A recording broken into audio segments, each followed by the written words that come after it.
Hello student, welcome to our YouTube channel commerce proficiency. आज से start करेंगे हम एक नया चैप्टर इकोनॉमीज़ और स्केल वाला, जिसमें हम कवर करेंगे कि कौन कौन सी इकोनॉमीज यानी कि बचतें होती हैं फर्म को, जिस कारण से कॉस्ट डिमिनिश हो जाती है। इससे लास्ट क्लासेस में हमने कवर किया था जो चैप्टर है कॉस्ट कर्व का। अगर अभी तक आपने लास्ट क्लासेस नहीं देखिए ताकि आपकी स्टडी में कंसिस्टेंसी बनी रहे। अगर अभी तक आपने मेरे चैनल कॉमर्स प्रोफिशिएंसी को सब्सक्राइब नहीं किया, सब्सक्राइब कीजिए और बेल आइकन जरूर प्रेस कीजिए ताकि जब भी मैं वीडियोस अपलोड करूं सबसे पहले नोटिफिकेशन के पास जाए, आप वीडियोस को सबसे पहले देखें और आपकी स्टडी बूस्टअप हो। इकोनॉमीज ऑफ स्केल क्या कहती है? इकोनॉमीज होती है बचतें, स्केल होती है जैसे ही लेवल ऑफ आउटपुट को बढ़ाया जाता है तो आउटपुट के लेवल के बढ़ने के साथ साथ फर्म को बहुत सारे टाइप की बचतें होनी शुरू हो जाती हैं। तो ये बचतें इंटरनल भी हो सकती हैं यानी कि फर्म स्पेसिफिक भी हो सकती हैं, एक्सटर्नल भी हो सकती हैं यानी कि इंडस्ट्री स्पेसिफिक भी हो सकती हैं। यानी कि इंडस्ट्री के अंदर जितनी फर्म्स होंगी उन सभी फर्मों को जो उसका बेनिफिट मिलेगा। तो ये कहते हैं कि अकाउंट्स ऑफ इंक्रीजिंग रिटर्न, यानी कि जब इंक्रीजिंग रिटर्न होता है यानी आउटपुट जब बढ़ता है उससे रिजल्ट क्या मिलता है कि जैसे रिटर्न बढ़ने शुरू हो जाते हैं वेस्टेज कम होनी शुरू हो जाती है। वेस्टेज कम होने से जो कॉस्ट होती है वो भी क्या शुरू हो जाती है, डिमिनिश होनी शुरू हो जाती है। इंक्रीजिंग रिटर्न मतलब डिमिनिशिंग कॉस्ट, इसको हम बोलते हैं इकोनॉमीज ऑफ स्केल। यानी कि रिटर्न बढ़ाई, इंक्रीजिंग रिटर्न हुआ जिससे कॉस्ट कम हुई, जिसे हम इकोनॉमीज ऑफ स्केल के नाम से जानते हैं।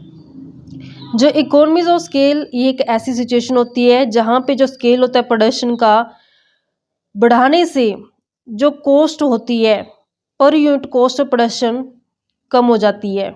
यानी कि जैसे आउटपुट को बढ़ाया जाता है वैसे कॉस्ट क्या जाती है, कम हो जाती है। और raise output per unit of the factor input, यानी कि आउटपुट को रेज किया जाता है जो पर यूनिट होती है फैक्टर इनपुट की। यानी कि फैक्टर इनपुट को बढ़ा करके क्या किया जाता है, आउटपुट को बढ़ाने की कोशिश की जाती है, क्योंकि फैक्टर इनपुट का यूज़ करके आउटपुट को बढ़ाया जाता है। फैक्टर इनपुट में कौन से आते हैं, जैसे लैंड, लेबर, कैपिटल और एंटरप्रेन्योर। तो ये फैक्टर इनपुट को बढ़ाया जाता है जिसका यूज़ करके आउटपुट का जो इंक्रीज किया जाता है। It may be pointed out that in the opinion of professor Koutsoyiannis, तो यहाँ पे डेफिनेशन कहती है प्रोफेसर कोर्सवाइनिस के हिसाब से जो return to scale are only one part of the economy of scale. कहते हैं जो रिटर्न टू स्केल है ये सिर्फ एक हिस्सा है किस चीज़ का, इकोनॉमीज ऑफ स्केल का। Return to scales are technical, जो ये रिटर्न टू स्केल होती है टेक्निकल भी होती हैं। While economies of scale include the technical as well as monetary economy. तो यहाँ पे जो रिटर्न टू स्केल होती है ये टेक्निकल, जो टेक्निक होती है, जो तरीका होता है काम को करने का, एडवांस टेक्निक का इस्तेमाल करके जो रिटर्न टू स्केल है जो लिया जाता है। जबकि जो इकोनॉमीज ऑफ स्केल होती है उसमें टेक्निकल भी आ जाती है और मॉनिटरी इकोनॉमी दोनों ही आ जाती हैं।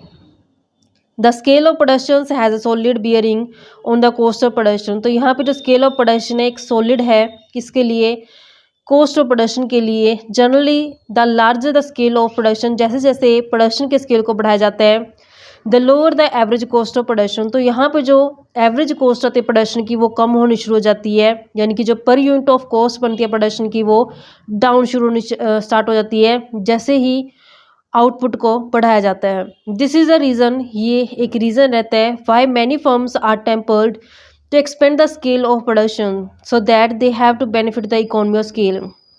तो कहते हैं यही एक रीज़न रहता है जहाँ पे जो फर्में होती हैं उनकी कोशिश रहती है कि जो रिटर्न टू स्केल का बेनिफिट लिया जाए, अपने स्केल ऑफ प्रोडक्शन को बढ़ाया जाए जिससे बेनिफिट लिया जाए इकोनॉमीज ऑफ स्केल का। Broadly speaking economy of scale are classify, तो इसको हम क्लासीफाई करते हैं। जो इकोनॉमीज ऑफ स्केल होती हैं ये इंटरनल इकोनॉमीज ऑफ स्केल भी हो सकती हैं, एक्सटर्नल इकोनॉमीज ऑफ स्केल भी हो सकती हैं। इंटरनल इकोनॉमीज ऑफ स्केल होती है जो फर्म यूज़ करती है उस इकोनॉमीज़ को, सिर्फ उन्हीं को ये जिसका बेनिफिट मिलता है। एक्सटर्नल जो होती हैं उसमें इंडस्ट्री के अंदर जितनी फर्में होती हैं सभी को इस चीज़ का जो बेनिफिट मिलता है। Internal economy of scale these arise due to the change in the size of the firm. तो यहाँ पे जो ये इकोनॉमीज इंटरनल इकोनॉमी मिलती है फर्म को, ये तब इंटरनल इकोनॉमी ऑफ स्केल का बेनिफिट ले पाते हैं फर्म जब फर्म साइज को बढ़ाती है, चेंज करती है। And are available to that firm only, तो जो फर्म अपने लेवल ऑफ आउटपुट को बढ़ाती है, जो स्केल होता है प्रोडक्शन का उसको बढ़ाती है, सिर्फ उसी फर्म का जो चीज़ का बेनिफिट मिलता है। एक्सटर्नल इकोनॉमी ऑफ स्केल क्या होता है कि जो ये राइज होती है एक्सपेंशन ऑफ द इंडस्ट्री, यानी कि जब इंडस्ट्री का स्केल बढ़ाया जाता है उसमें एक्सटर्नल इकोनॉमी ऑफ स्केल बोला जाता है उसको, क्योंकि इसमें नंबर ऑफ फर्म्स होती हैं, सभी नंबर ऑफ फर्म्स का जिसका बेनिफिट मिलता है। यानी कि इंडस्ट्री एक्सपेंशन का मतलब क्या होता है, इंडस्ट्री जो होती है वो ग्रुप ऑफ फर्म्स होती है, जब फर्म के साइज़ को एक्सपेंड किया जाता है तो उस कहाँ से जो इकोनॉमीज़ होती है उसको एक्सटर्नल इकोनॉमीज और स्केल बोला जाता है। तो इंटरनल इकोनॉमीज़ क्या होती हैं, कहता है when A firm increase its scale of production, तो जब एक फर्म बढ़ाती है स्केल ऑफ प्रोडक्शन को तो उसको बहुत सारी इकोनॉमीज मिलती हैं, बहुत सारी बचतें होनी शुरू हो जाती हैं। This economies are called internal economy, इन इकोनॉमी को बोला जाता है internal economies. Increasing return to scale are due to internal economy, जो इंक्रीजिंग रिटर्न टू स्केल होती है इंटरनल इकोनॉमीज होती हैं। दीज आर दोज इकोनॉमी, ये वो इकोनॉमीज होती हैं विच आर फर्म स्पेसिफिक, जो क्या होती हैं फर्म स्पेसिफिक। जो फर्म अपने स्केल को बढ़ाएगी सिर्फ उसी फर्म को उसका बेनिफिट मिलेगा, तो ये फर्म स्पेसिफिक होती हैं। The firm available to that particular firm in the industry which seeks to increase its level of output by way of increasing its scale of production, यानी कि ये सिर्फ उस पार्टिकुलर फर्म का जो इंटरनल इकोनॉमी ऑफ स्केल का benefit मिलता है, जो फर्म बढ़ाती है लेवल ऑफ आउटपुट को, यानी कि स्केल ऑफ प्रोडक्शन को बढ़ाती है। दीज आर कॉल्ड इंटरनल, इसको इंटरनल इसलिए बजाता है because these are not shared by other firm, क्योंकि जो ये इंटरनल इकोनॉमीज इसलिए बनाता है क्योंकि इस इकोनॉमीज़ को, इन बचतों को अदर फर्म जो होती है इंडस्ट्री के अंदर उसके साथ शेयर नहीं किया जाता। Which are not expanding their scale of production, जो फर्में इंडस्ट्री के अंदर आती हैं और इंडस्ट्री के अंदर जो फर्म आती है जो अपने स्केल ऑफ प्रोडक्शन को बढ़ाएगी सिर्फ वही इंटरनल इकोनॉमी ले पाएगी। जो फर्म अपने स्केल ऑफ प्रोडक्शन को नहीं बढ़ाएगी उसको इंटरनल इकोनॉमी का बेनिफिट है जो नहीं मिलेगा। नेक्स्ट आती है डेफिनेशन केयर क्रॉस के हिसाब से, जो internal economy are those, internal economy ये वो इकोनॉमीज होती हैं which are open to a single factory, किसके लिए होती हैं ये सिंगल फैक्ट्री के लिए, सिंगल फर्म के लिए, independently of the actions of the firm other firm. ये जो अदर फर्म्स होती हैं उन अदर फर्म्स के ऊपर कोई इफेक्ट नहीं पड़ता, जो फर्म स्केल ऑफ प्रोडक्शन को बढ़ाएगी सिर्फ उसी को बेनिफिट मिलेगा, ये इंडिपेंडेंट होती है अदर फर्म से। The result from an increase in the scale of output of a firm and cannot be achieved unless output increase। जो इंटरनल इकोनॉमीज ऑफ स्केल होती है सिर्फ तभी मिलती है जब एक फर्म अपने आउटपुट के लेवल को बढ़ाती है। जो फर्म आउटपुट के लेवल को बढ़ाएगी वही इंटरनल इकोनॉमीज ले पाएगी, जो फर्म लेवल ऑफ आउटपुट को नहीं बढ़ाएगी वो फर्म इंटरनल इकोनॉमी का बेनिफिट है जो नहीं ले सकती। जो यहाँ पे टाइप्स होते हैं इंटरनल इकोनॉमीज के कॉर्सवाइनस के हिसाब से इसको डिवाइड किया गया है। इंटरनल इकोनॉमी को दो हिस्सों में, एक तो होती है रियल इकोनॉमीज, दूसरी होती है पिक्योनरी इकोनॉमीज। तो यहाँ पे रियल इकोनॉमीज कौन सी होती है कवर करते हैं इसे। रियल इकोनॉमीज वो होती हैं जो फिजिकली मतलब होती हैं प्रेजेंट, जिनको देख और छू सकते हैं, रियल में एग्जिस्टेंस करती हैं। Real economies are those which are associate with the production in the physical quantity of out input, यानी कि रियल इकोनॉमी ये किससे जुड़ी होती हैं, reduction in physical quantity of input से, जैसे raw material, various type of labour and various types of capital से। Real economies can be of 7 type, तो जो रियल इकोनॉमीज होती हैं ये 7 टाइप की होती हैं। कवर करते हैं इसे एक एक करके। सबसे फर्स्ट हमारे पास आती है रियल इकोनॉमी, लेबर इकोनॉमी और स्पेशलाइजेशन। लेबर इकोनॉमी और स्पेशलाइजेशन का मतलब क्या होता है कि जब प्रोडक्शन को लार्ज स्केल पे किया जाता है तो उस केस में जो काम होता है उसको डिवाइड कर दिया जाता है, अलग अलग एक्टिविटी के हिसाब से काम को डिवाइड कर दिया जाता है और लेबर को अपॉइंट कर दिया जाता है उस पर वर्क पे। तो जैसे लेबर हर रोज़ एक काम को बार बार करती है तो उस काम को करते करते लेबर क्या होता है उसमें स्पेशलाइज्ड हो जाती है। बेनिफिट क्या मिलते हैं कि जहाँ एक काम को करने के लिए उसे 5 घंटे लगते हैं लेबर को, उस वर्क को वो रिपीटली कर करके इतनी एक्सपर्ट हो जाती है लेबर उस वर्क में कि 5 घंटे वाला काम 1 घंटे में कर सकती है। तो बाकी बचे 4 घंटे में और ज़्यादा प्रोडक्शन करेगी, जिससे स्केल होगा इंक्रीज़ हो जाएगा और कॉस्ट क्या हो जाएगी रिड्यूस हो जाएगी। लेबर इकोनॉमीज और स्पेशलाइजेशन कहते हैं increase in scale of production of A firm result into many economies of labour. जैसे स्पेशलाइजेशन का कहते हैं जैसे ही स्केल ऑफ प्रोडक्शन को बढ़ाया जाता है तो इस केस में फर्म क्या करती है, जो लेबर इकोनॉमीज होती है उसको बेनिफिट होना शुरू हो जाता है, जैसे स्पेशलाइजेशन का बेनिफिट ले पाती है। In large scale of production low division of labour, कहते हैं जैसे ही बड़े स्केल पे प्रोडक्शन किया जाता है उस केस में डिवाइड कर दिया जाता है लेबर को, और specialisation with the result of an improvement in the skill. तो जब लेबर को डिवाइड कर दिया जाता है वर्क के हिसाब से, तो वो एक वर्क को बार बार करते हैं जिससे उनकी स्किल इंप्रूव होती है और वो अपने काम में स्पेशलाइज्ड हो जाते हैं। स्पेशलाइजेशन का मतलब क्या होता है? To perform just one task repeatedly which makes the labour highly efficient in its performance. Specialisation का मतलब क्या होता है कि वो एक काम को करेंगे, जब बार बार रिपीटली करेंगे तो उस काम में क्या हो जाएंगे, हाईली एफिशिएंट हो जाएंगे, उनकी परफॉर्मेंस है जो बढ़िया हो जाएगी। This adds to the productivity and efficiency of the labour, जिससे बेनिफिट क्या होगा कि जो प्रोडक्टिविटी होगी वो बढ़ जाएगी और जो लेबर की एफिशिएंसी होगी वो बढ़ जाएगी। एफिशिएंसी बढ़ने का मतलब क्या है कि कहाँ एक काम को करने वो 5 घंटे लगाते हैं, वो इतने एफिशिएंट हो जाएंगे स्पेशलाइजेशन के कारण, जिससे वही 5 घंटे वाला काम वो 1 घंटे में पूरा कर देंगे। एडम स्मिथ कहते हैं कि जिस एग्जाम्पल की हेल्प से इस पॉइंट को समझते हैं, एक लेबर है जो alone can make just 20 pins in day, कहते हैं एक अकेली लेबर है जो एक दिन में 20 पिन बनाती है। But when he divide he work, जब वो डिवाइड कर देते हैं काम को pin making into different parts में, तो हर एक पार्ट है जो डिफरेंट लेबर उसके ऊपर लगाई जाती है, तो कहते हैं 2400 पिन है जो एक दिन में बनाई जाती हैं। यानी कि एक सिंगल जो लेबर थी तो वहाँ पे सिर्फ 20 पिन बनाते थे एक दिन में। जैसे काम को डिवाइड कर दिया गया तो वही काम को डिवाइड करने से अलग अलग लेबर जो लगाने से 2400 पिन है जो हर एक दिन में बनाई जाने लगी। This is the Marvel of division of which a part increase in the skill of labour force. तो जिससे क्या हुआ, डिवीजन ऑफ लेबर का बेनिफिट मिला, जिससे जो स्किल बढ़ी, जो लेबर थी, और जिससे आउटपुट है जो बढ़ गया। रिजल्ट क्या निकला इसका? टाइम सेविंग हो गई है, time saving which is lost in shifting the workers from one job to another. तो यहाँ पे टाइम सेव होगा कहाँ, तो एक वर्कर को कभी एक जॉब पे लगाते थे, वही वर्कर दूसरी जॉब पे जाता, उसके जॉब शिफ्ट करने से टाइम वेस्ट होता था। तो अभी क्या हो जाएगा, टाइम सेव हो जाएगा जब वर्क को डिवाइड करके लेबर को जो अपॉइंट किया जाता है। नेक्स्ट बेनिफिट मिलता है प्रमोशन ऑफ न्यू इन्वेंशंस। जब एक पर्सन एक काम को करने में एक्सपर्ट हो जाता है तो उसमें वो कुछ नया ढूंढने की कोशिश करता है, नई नई इन्वेंशंस आती हैं जिससे न्यू इन्वेंशंस को प्रमोशन मिलती है, बढ़ावा मिलता है।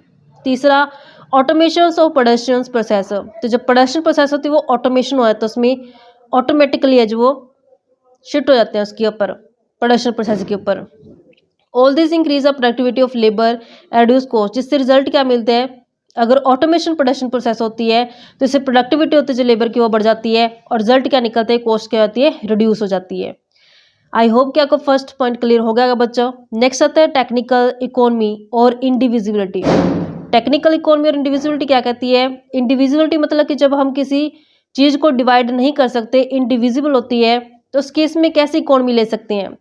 तो जब इसमें हम शामिल करके चलते हैं जो फिक्स्ड असेट्स होती हैं, जैसे मशीनरी हो गई है, जितने भी सभी टाइप की प्लांट्स हो गए हैं शामिल किया जाता है। तो यहाँ पे जो मशीनें होती हैं, जो प्लांट होते हैं, उसको हम डिवाइड नहीं कर सकते, वो इनडिविजिबल होती हैं, यानी कि डिविजिबल नहीं होती हैं, वो इनडिविजिबल होती हैं। तो यहाँ पे जो मशीनें होती हैं उनके साइज़ अलग अलग मिल जाते हैं, कोई बड़े साइज़ की, कोई छोटे साइज़ की। तो यहाँ पे जो छोटी फर्में होती हैं वो कम लेवल ऑफ स्केल पे प्रोडक्शन करती हैं, जिस कारण से वो अपनी जितनी कैपेसिटी बनती है मशीनों की उसका टोटल यूटिलाइजेशन नहीं कर पाते हैं, जिस चीज़ से उनको इकोनॉमीज ऑफ स्केल है जो मिलनी थोड़ा टिपिकल होती है। लेकिन जब फर्म स्किल ऑफ प्रोडक्शन को बढ़ाती है, जिससे जो मशीन होती है उसका प्रॉपर यूटिलाइजेशन किया जाता है, जितनी कैपेसिटी होती है मशीन की उसका फुल यूटिलाइजेशन करने का बेनिफिट क्या रहता है फर्म को, कि कॉस्ट जो होती है उसकी रिड्यूस हो जाती है, पर यूनिट जो कॉस्ट होती है वो रिड्यूस हो जाती है। तो टेक्निकल इकोनॉमी और इंडिविजिबिलिटी कहती है कि जो टेक्निकल इकोनॉमी ये वो इकोनॉमी होती हैं जो किससे जुड़ी होती हैं, फिक्स्ड कैपिटल से, जिसमें हम शामिल करके चलते हैं सभी टाइप के मशीनों को और प्लांट को। जो टेक्निकल इकोनॉमीज होती हैं ये mainly from individuality of capital होती हैं, यानी कि हम इसको डिवाइड नहीं कर सकते हैं, ये इनडिवाइडेबल होती हैं। इंडिविजुअलिटी का मतलब होता है कि जो मशीनरी होती हैं अवेलेबल होती हैं एक मिनिमम साइज में या डिफरेंट रेंज ऑफ साइज में। Small firms are often not able to utilize fully even the smaller size available of the plant. जो स्मॉल साइज़ की फर्में होती हैं वो प्रॉपर तरीके से जितनी कैपेसिटी होती है एक मशीन की उसका इस्तेमाल नहीं कर पाती हैं। Effective utilisation of this equipment demands a high volume of production, यानी कि अगर कैपेसिटी का इस्तेमाल करना है, फिक्स्ड असेट की कैपेसिटी का इस्तेमाल करना है तो उसके लिए लार्ज स्केल पे जो प्रोडक्शन करने की ज़रूरत पड़ती है। This means only large scale firms are able to afford. तो यहाँ पे सिर्फ इसका मतलब क्या है कि जो लार्ज स्केल फर्म होगी वही इस योग्य है कि जो प्रॉपर जितनी कैपेसिटी प्लांट की उसका इस्तेमाल कर सके, बेस्ट जो यूज़ कर सके प्लांट को। A big firm can not only install an appropriate type of machine but also different variety of A given machine. तो यहाँ पे जो बड़ी कंपनियाँ होती हैं तो यहाँ पे वो अप्रोप्रिएट टाइप का जो इंस्टॉल तो नहीं कर सकती मशीन, लेकिन वो क्या करते हैं कि अलग अलग वैरायटी की जो मशीन होती है उसको जरूर इंस्टॉल कर लेती हैं। इस कारण से जो फर्म होते हैं प्रोड्यूस कर पाती है, लार्ज स्केल पे जो प्रोडक्शन कर पाते हैं, जिससे उनको बहुत सारी इकोनॉमीज है जो इकोनॉमी और स्केल का जो फ़ायदा मिलता है। Full utilisation of the fixed capital, क्योंकि वो फिक्स्ड कैपिटल का जो प्रॉपर यूटिलाइजेशन कर सकते हैं, फुल कैपेसिटी का यूटिलाइजेशन कर सकते हैं, जिससे एवरेज कॉस्ट है जो रिड्यूस हो जाती है। Technical economy in their turn are of 3 type. तो यहाँ पे जो टेक्निकल इकोनॉमी होती है वो 3 तरीके की होती हैं। सबसे पहले थे economies of increase dimension. Increase dimension का क्या मतलब है कि यहाँ पे जो टेक्निकल इकोनॉमी लेती है फर्म वो इंक्रीज करते जो प्लांट का साइज होता है। तो इससे क्या होता है कि जो एवरेज कॉस्ट होती है लार्ज मशीन की वो कम हो जाती है, लेकिन जो उसकी एवरेज रिटर्न होती है वो क्या होता है ज़्यादा, यानी कि कमाई ज़्यादा हो जाती है, उसके खर्चे क्या होते हैं कम होते हैं। जैसे एग्जांपल लेते हैं कि जो बिल्डिंग होती है डबल डेकर बस, यानी कि एक बस होती है लेकिन उसके 2 डेक होते हैं, यानी कि यानी कि उसके बनाए जाते हैं लेवल जिसमें डबल सवारियों को जो बिठाया जा सकता है। Does not involve double the cost of labour. तो यहाँ पे कोई डबल कॉस्ट लेबर की नहीं लगी, लेबर में रॉ मटेरियल की डबल नहीं लगी है। It is less than double, double से कम ही खर्चा आया उसके ऊपर, लेकिन रिटर्न क्या होती है ज़्यादा हो जाती है, क्योंकि इसमें हम 2 गुना सवारियों को जो बिठा सकते हैं, डबल डेकर होते हैं जो बस। लिंक प्रोसेस में क्या होता है कि फर्म में क्या करते हैं रॉ मटेरियल से लेकर के फिनिश गुड में कन्वर्ट करने तक, उसको डिस्ट्रीब्यूशन करने तक का सारा काम क्या करती हैं हर सेल्फ खुद से करती हैं। This linked activities save time and transport cost. इससे बेनिफिट क्या मिलते हैं कि टाइम सेव हो जाता है, ट्रांसपोर्ट कॉस्ट भी कम आ जाती है। For instance iron and steel mills have their own coal. जैसे जो आयरन और स्टील मिल है उनके खुद की जो कोल और मैगजीन की माइन है, खदानें खुद की हैं उनके कोल और मैगजीन की जो होती हैं, खुद के ट्रांसपोर्ट और डिस्ट्रीब्यूशन की फैसिलिटीज़ हैं, जिससे उनको फ़ायदा मिलता है कि उनका जो टाइम होता है वो सेव हो जाता है, ट्रांसपोर्टेशन कॉस्ट भी क्या आती है सेव हो जाती है। नेक्स्ट इकोनॉमीज आती है use of by product. By product होता है कि मेन प्रोडक्ट जैसे जो मेन है हाईली कॉस्ट पे जो उसको सेल किया जाता है, हाई प्राइस पे सेल किया जाता है। बाय प्रोडक्ट होते हैं जो वेस्ट से होते हैं, यानी कि मेन प्रोडक्ट का जो वेस्ट होता है उसको बाय प्रोडक्ट बोलते हैं। Firms producing an on large scale do not throw away the waste materials. कहते हैं कई बार जब फर्म लार्ज स्केल प्रोडक्शन करते हैं जो उसका वेस्ट मटेरियल होता है उसको गिरती नहीं है, फेंकती नहीं है, rather they produce by product. उससे क्या बनाते हैं बाय प्रोडक्ट तैयार कर लेते हैं आउट ऑफ देम, जो उसका वेस्ट मटेरियल होता है मेन प्रोडक्ट का।